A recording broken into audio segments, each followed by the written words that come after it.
No matter how successful you become or how Instagram perfect your life looks, as a human being you always have one inherent fault. You always have something to worry about. Whether that's being hit with an illness, our partner breaking up with us, or even our belly button getting undone and being blown away like a deflated balloon. My childhood nightmares were tough, alright?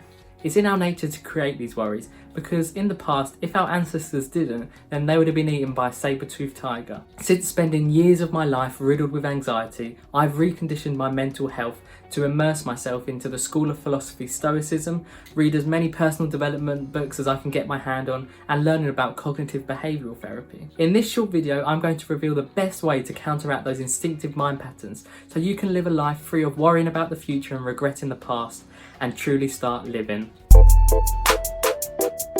At the moment in the UK, we're in a complete national lockdown, so my weekend downtime usually consists of this: a walk in the park, and a nice leisurely walk in the park. So naturally, we've all been looking forward to going back to normality and no longer taking those queues for Nando's for granted. One day recently, I was talking to my girlfriend about lockdown and when it will end. So Boris Johnson had just set a date of when it will next be reviewed, and we were counting down the days to summer, when hopefully it'll be back to normal. But I realised something as we were counting down the days. I'm quite literally wishing my life away.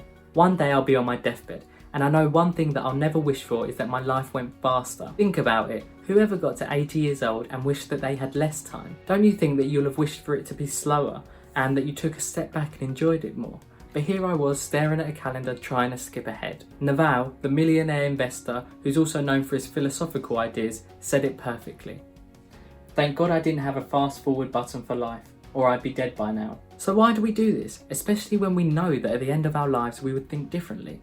Well, here's my theory. There's two factors to this. One, we live in an instant world. We can get a dopamine hit from the click of a button, whether that's Instagram likes, porn, or even high-calorie fast food. So now we're used to getting everything we want as quickly as possible. Two, we're hardwired to think about either the past or the future. When we were hunter-gatherers scavenging around for food, trying not to get eaten, it was in our best interest to think about when the next meal was coming from. Otherwise, we'd die of starvation. We also needed to learn from seeing our surroundings in the past. Otherwise, we'd die of getting eaten. We've got it pretty good today when you think about it. So these two factors, combined with the many inherent faults from hundreds and thousands of years of humans fighting for survival, make us inaccurately think that the future will be better than it is right now.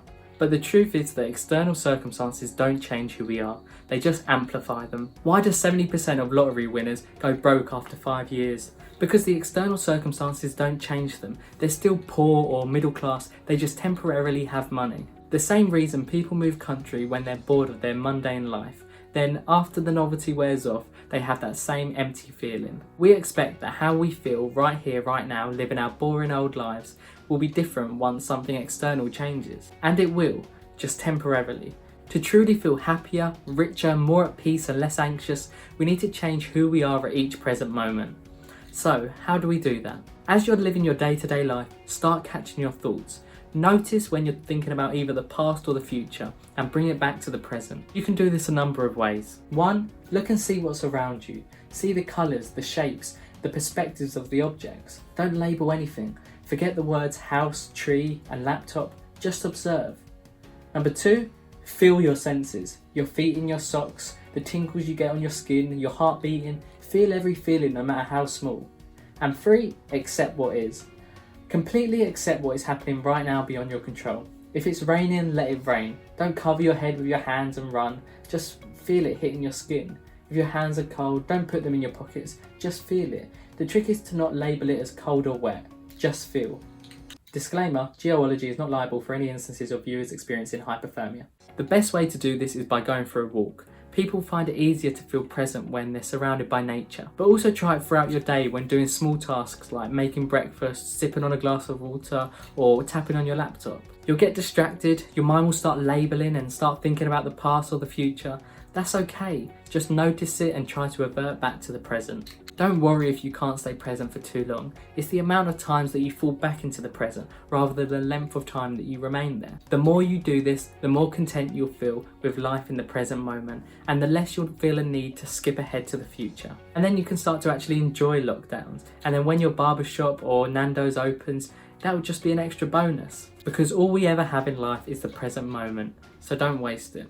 Thank you so much for watching. If you took any value at all, I'd really appreciate if you could hit the like button and also comment on what stops you worrying about the future. And if you didn't guess already, The Power of Now was a big inspiration for this video. I rank it as the #1 personal development book and I'm a big reader. So if you haven't already, I really recommend you checking that out. I post weekly videos on building discipline and an unbreakable mindset.